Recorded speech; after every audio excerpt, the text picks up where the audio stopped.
Hello and welcome everyone to episode number 4 of a 6-week series called How Your Food Choices Affect You and Your World. I'm Pamela Ziemann, founder of Elemental Cuisine, and we help people transition from the SAD diet to a healthy plant-based lifestyle. And it is so much more than just the food we eat. In fact, today's theme is eating for spiritual health and social harmony. That is the subtitle of Will Tuttle's book, The World Peace Diet. And you guys, we are so fortunate to have him here. Not only is he a super busy guy, he's doing a 77-day tour right now, and he's doing all these interviews, and he's at a place with kind of limited Wi-Fi connection. So I am really happy to have him here. He's just been I just love his book, Will, so thanks for being here. Great to be here. Thank you, Pamela, and thank you, everyone, for listening in to our discussion. Right. You're out there in sunny Florida. I'm up here near Seattle, and we've got 3 main points. You guys, it was so hard for me to pick just 3 things to talk about today because his book is just, it goes deeper than any book I have ever read on this subject. So if you don't mind, let's just dive right in, Will, okay? Sounds good, Pamela, sure. Okay, so the thing that caught me most when I first read your book was this feeling of metaphorically leaving home. And it means so much more than, for me, I just got in my Toyota and I drove out from Minnesota to Washington. But that's just physically leaving home. What do you mean by metaphorically leaving home? And why is that important for us? Thank you. All of us are born into a society. Wherever we're born on this planet, we are born into a culture, and we are inevitably products of our culture. There's nothing wrong with that necessarily. We are beings who are profoundly affected by the norms and values and by the social mores of our society. And if we don't ever question them, then we're basically more or less robotically fulfilling what we've been told to do by every institution in our society, by our family, friends, neighbors, education, religion, government, media, and so forth. And so in our particular case, being born and raised in the United States or in the West or wherever we're born today, we are in a society that has at its core confining and killing millions, billions really, of animals for food and other products. And this is a program that's injected into all of us that we also participate in this. And this is not in our best interest. Right. And it's invisible because it's so deep, it's invisible. So leaving home, I realized when I was a Zen monk in Korea and I studied world religions for many years and lived in a lot of different meditation centers and so forth. And leaving home is a metaphor, really, for questioning our society's values and everything we were raised to believe, and to awaken spiritually to the truth that we are beyond being merely a product of our culture. And if we don't do that, then we are basically merely a product of our culture, and unfortunately, in that case, we're part of the problem instead of being part of the solution.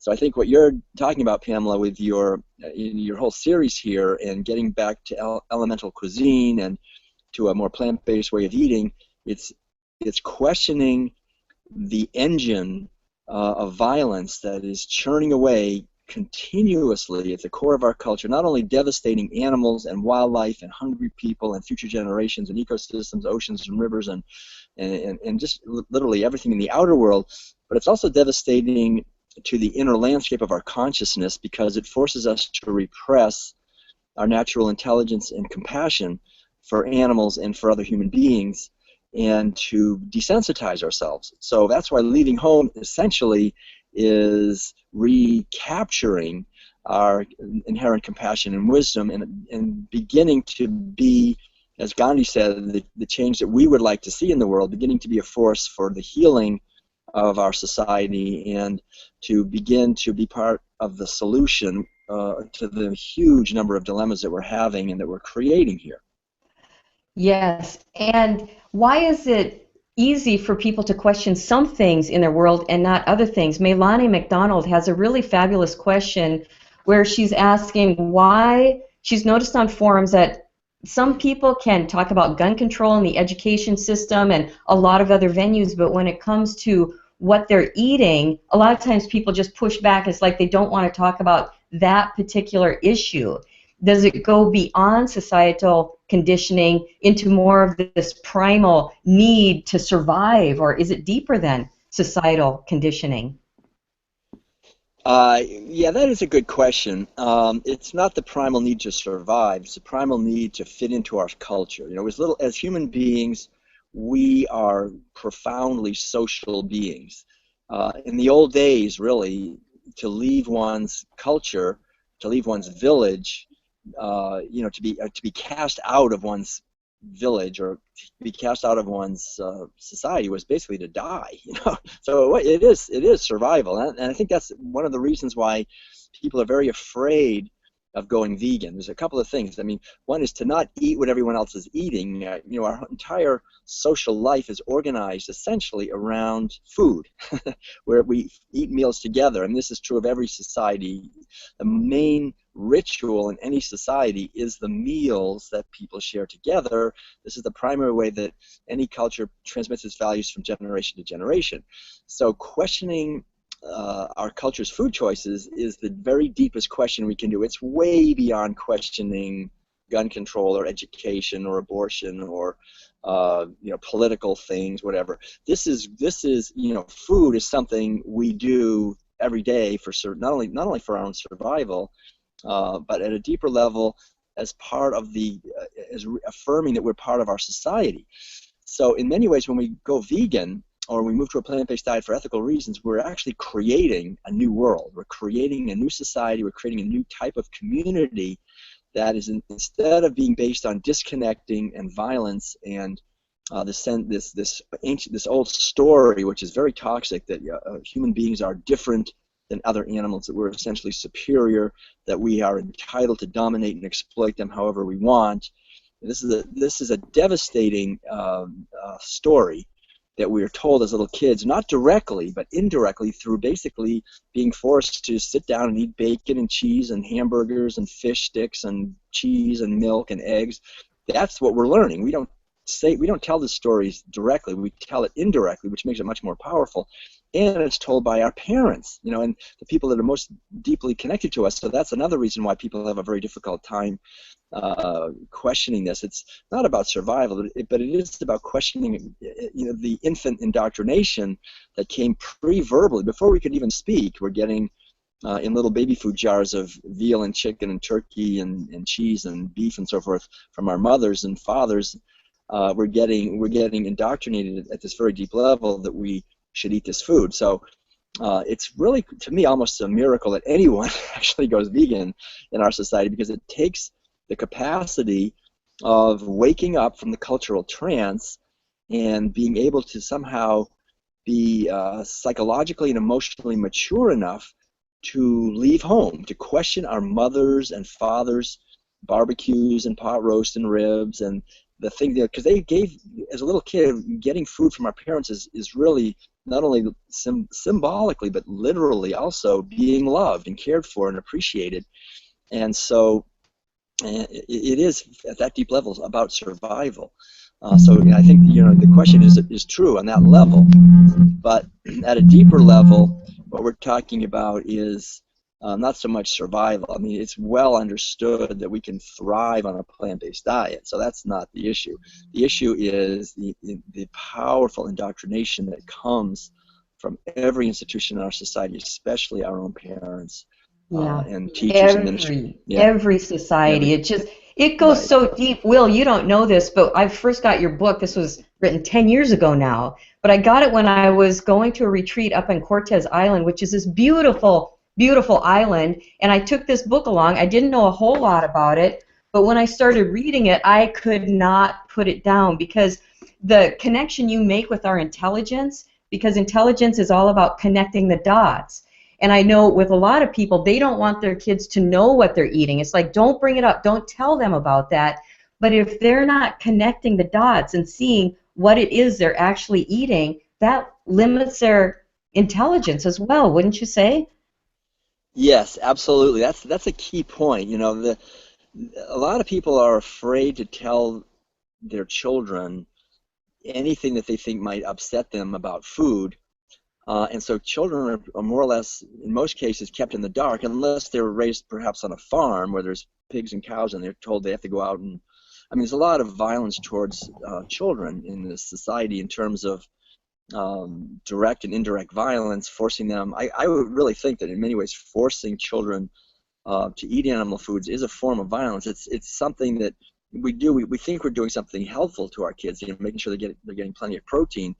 But actually, if you look carefully and see the devastating health effects that this has, the rise in rates of obesity and diabetes and even childhood diseases now, various types of cancer, leukemia, and other physical problems that people are having, even at a young age, they're finding arteries are getting all clogged up with saturated fat and cholesterol.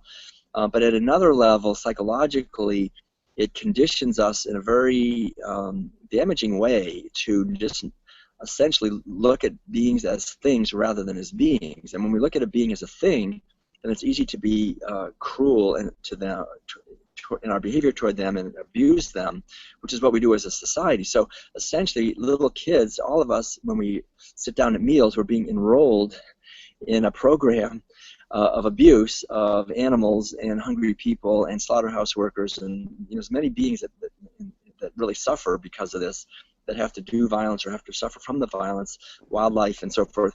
And so I think just be honest with children. I mean, children love to be, to know what's happening, and I think to let them know what it is. And I think what I keep hearing actually is, as we travel around and do all these events, we meet people who say when they found out as children, sometimes this does happen, that what they're eating when they eat bacon is eating a pig, or they're actually eating a chicken, an animal.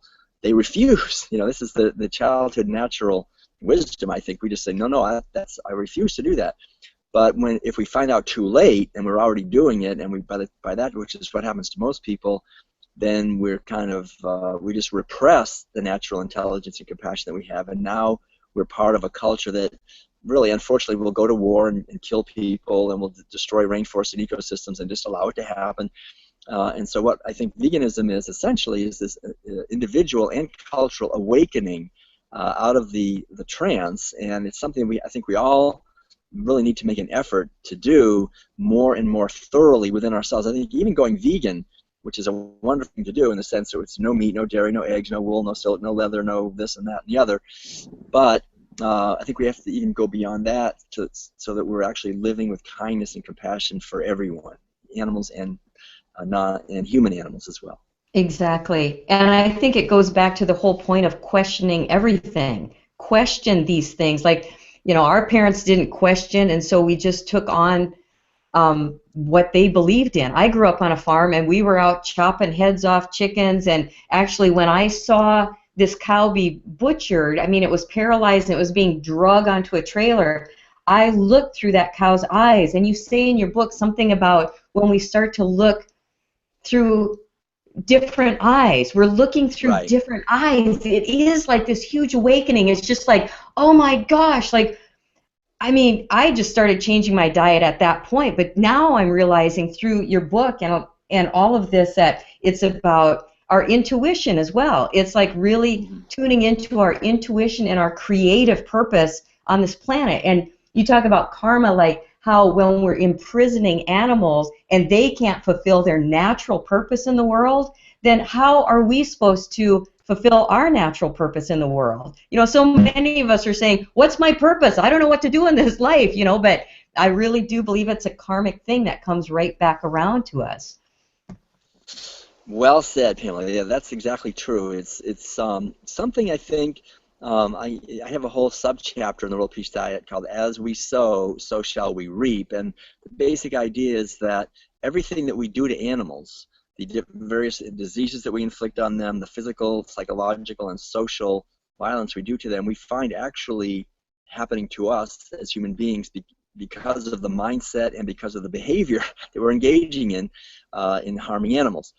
And the other thing that you're alluding to, I think, is very important for us to also recognize, which is when we're raised in a society where we're all, again, forced to participate in these meals. So we shouldn't, in a sense, feel like we're bad people, that we're evil, violent, abusive people.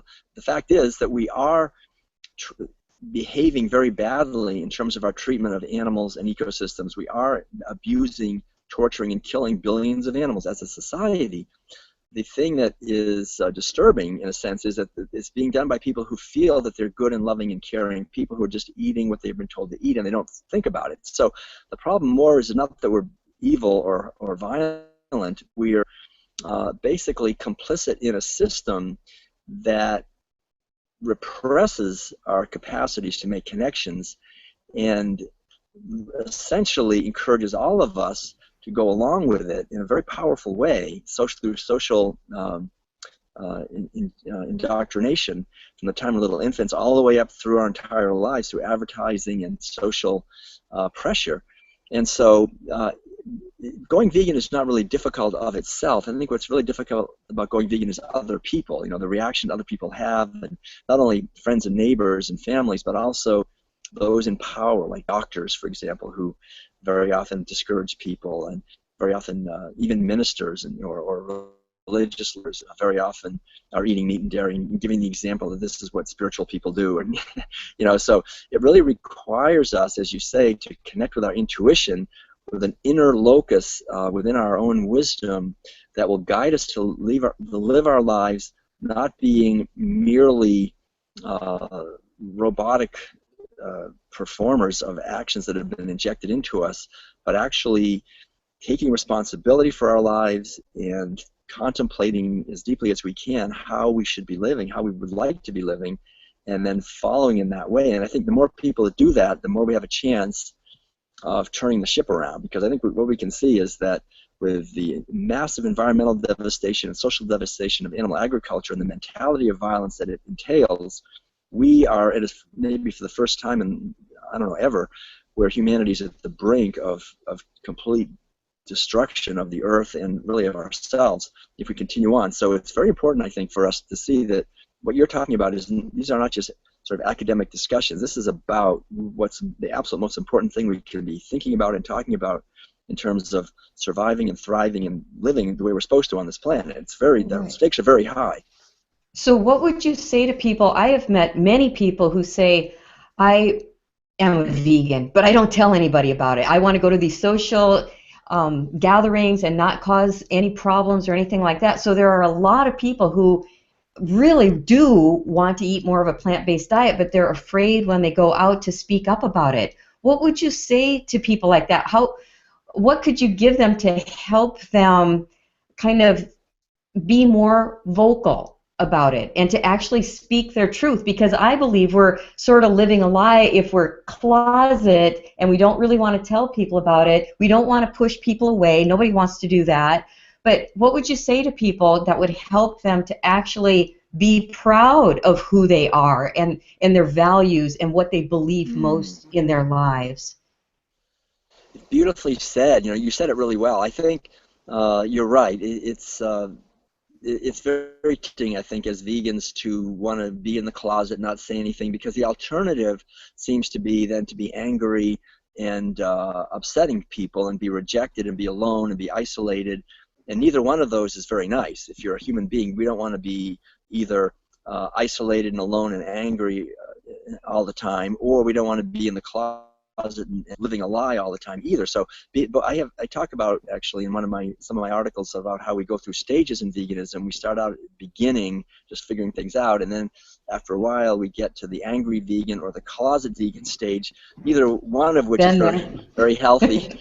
And it's important I think really through inner ripening, through study, and through going deeper, we get to the more really fantastic stages of veganism, which we could refer to as deep veganism, where we understand the social programming and the power of it and the language, how everything in our society essentially pushes us in a direction that we actually on our own don't want to go, into violence and disconnectedness and disease.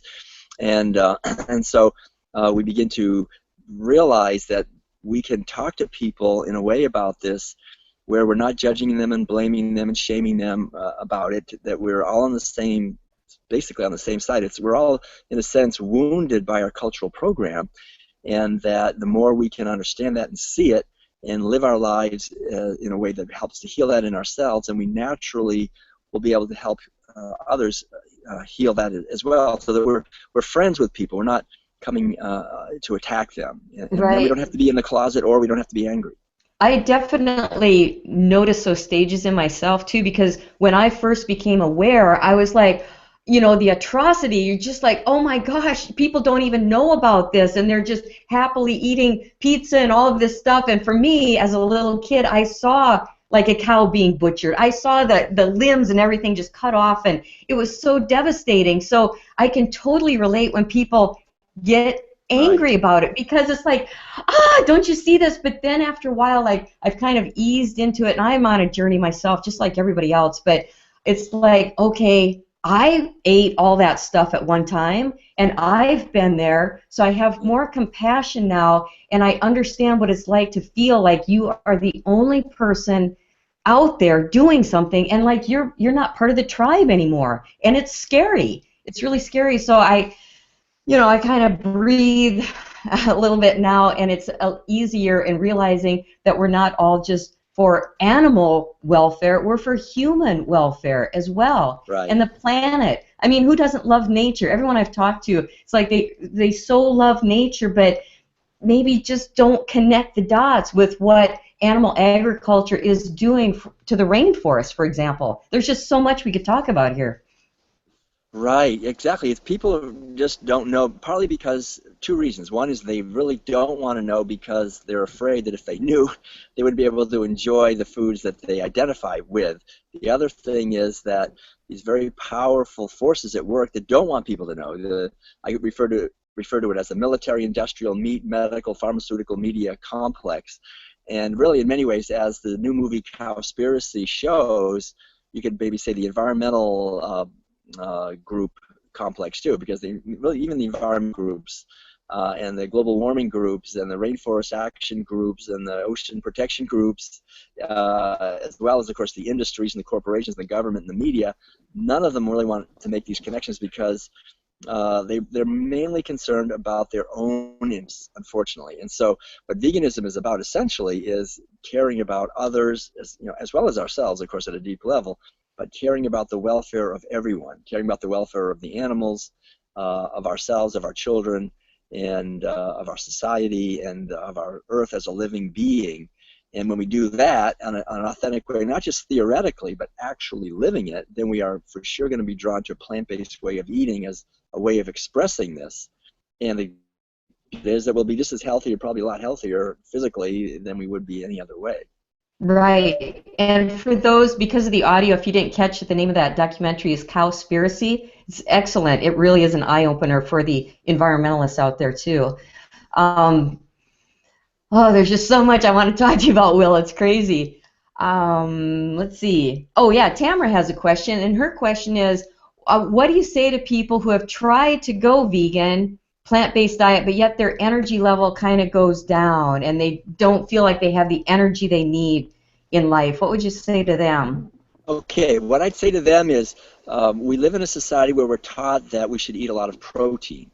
And so when people go vegan, very often they try to make up for the protein. They think, oh, I got to eat protein. I got to eat a lot of something, a lot of soy or a lot of nuts and seeds and nut butters or something like that. And very often people just don't eat enough carbohydrates, enough starch, which is really where we get our energy. So typically speaking, when people move to a plant-based diet, it's very important to get a little bit of basic education. And I think there's a book by John McDougall called The Starch Solution, which I think is very helpful. But really to understand, because I've talked to quite a few people and they've said, and I ask them, well, what are you eating? And very often they say, well, I eat a lot of vegetables. Well, if you're eating a lot of vegetables, because they think a vegetarian vegetable, that's what you eat, vegetables. There are not many calories in vegetables. If you eat a lot of vegetables, you're going to be hungry. So it's important to eat potatoes and pasta and rice and bread and quinoa and cornmeal, and beans are helpful too, I think. Starchy, sweet potatoes, yams, and things. There's lots of foods. The thing is, animal foods don't have any carbohydrates, so you're getting And no fat, you're getting a lot of fat and protein. They don't need fiber either. There's So no you're going to be fiber, and it's all acid too. it's acid forming. So the idea is to eat food. Eat fruits, of course, are great, but starches, carbohydrates, whole Right. grain, not white flour, not white rice, whole grains, whole carbohydrates, and that's the foundation for health. I mean, every study agrees that the people who have the most energy and live the longest are people who eat basically low protein, high carbohydrate diets. This is really optimal, and you'll get plenty of protein in all vegetables. Really have a lot of protein, a lot of And essential all the amino acids and so forth. most people don't realize that the average American is getting too much protein Right. anyway. It's like when people say, "Oh, are you getting enough protein?" I usually ask them, "How much do you think I need?" And most people don't know, but at least I know that now. I've done some research. About 50 grams works pretty good for me. And we do have to educate ourselves. We can't be like I was in the beginning, where it's just like, "Hey, I don't want to eat an animal," and I would eat anything but that. I mean, now luckily I've been to culinary school and I've educated myself, so I'm at least getting whole plant-based foods and not just junk vegan diet, which is really Right. important for people to educate themselves.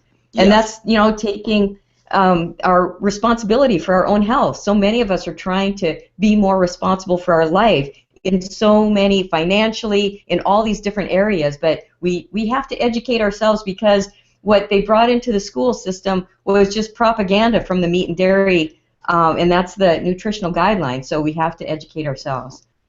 Absolutely, yeah. We have to educate ourselves, and we have to realize that eating plenty of carbohydrates and plant-based meals are fantastic for energy. I mean, there's many people who are, the strongest person on the planet, probably Patrick Boubamian is a vegan. Some of the greatest long-distance ultra-marathoners are vegans. I mean, there's nothing, you can definitely thrive on a vegan diet. Anyone can. It's just a matter of understanding a few basic principles. Don't fill up on peanut butter or heavy fatty foods thinking you're going to need a lot of protein. Really eat foods like lots of grains and veggies, and that is a foundation. And also organic and whole foods that are not processed, and then make an effort to understand the ramifications, the violence towards animals, and so forth. And I think from that foundation, we can create a beautiful new world, beautiful, at least a more awakened way of living on this planet as human beings. Right. You've given us so much to think about here, Will. It's really amazing. I just want to tell people out in the audience that your questions and comments, we'll respond back to them. We didn't get to all of them in this short half hour, but we will address your questions and comments. And please keep them coming in, because like Melanie said in the beginning, people talk about gun control, education, all of this. Why not? Let's just talk about this. Let's just get the facts, the Right. information, and get a direct experience, not somebody else's experience. So what would you like to leave us with, Will? I just want to thank everyone who's listening to this for being open to these ideas. My wife Madeline and I just look forward to working with you in some way. We have a tour schedule. We're right now giving lots of lectures throughout southern United States. It's the winter, but we're happy to perhaps come to your community. We have an online training program, the World Peace Diet Mastery and Facilitator Training Program, and the World Peace Diet itself has been translated now into about 15 languages. So whatever language you speak, you can probably read the World Peace Diet in that language. So yeah, I think the most important thing is to make an effort to understand these things, to leave home, to question the official stories of our society, and to thrive in a way that's kind and compassionate. And it's absolutely available, I'm sure, for everyone. I've talked to many doctors about this, and technically we're all to do this, and it's just a matter of looking deeply into our own hearts and trusting our inner wisdom. Right. Understanding our values and really connecting every choice we make with those values. So thanks again, Will, for being here. I really appreciate it with all the technical glitches we had to deal with and everything. I so appreciate you being here. Thanks again. Great. Thanks, Pamela. Thank you, everyone. Thank you.